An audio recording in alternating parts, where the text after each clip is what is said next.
بالله من الشیطان الرجیم. بسم الله الرحمن الرحیم. ویلکم ټو هومو بایولوژي. د کلاس سیکنډ ایئر بایولوژي په فرست نمبر چپټر کې د اوټایټس میډیا سره یو ریلیټډ لفظ دی چې هغې ته ویلی کېږي میرینګوټومي. میرینګوټومي داسې یو پروسس دی چې کله د ماشومانو په غوږ کې اوبه جمع شي او هغه اوبه چې دی هغه کلکې شي نو هغه چې دی بیا نه راوځي. نو چې کله هغه اوبه چې دی هغه کلکې شي او نه راوځي نو د ماشومانو د غوږ چې دی دا بیا ډېر زیات درد کوي. نو د هغې درد د وجې نه ډاکټران دا چل کوي چې د دوی د غوږ ته چې دی پیپونه ګوزوي. نو هغه پیپونو ته موږ ټیوبز وایو او د هغه ټیوبز چې دی خپل نوم دی نو هغې ته ویلی کېږي ګرومیټس. نو دا ګرومیټس داسې ټیوب وي چې دا د غوږ ته کوز کړي نو هغه په زور باندې چې دی هغه اوبه چې دی هغه راکاږي.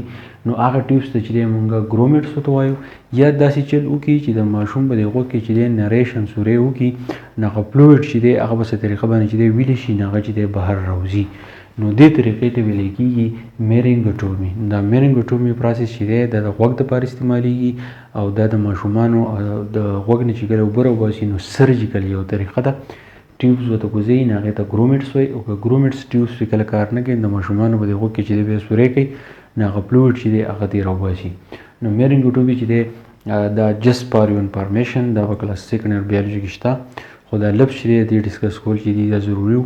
مخکې شیر کړئ چې نورو سټوډنټانو ته چې دی فایده ورسي. تھینک یو. ډېره مننه.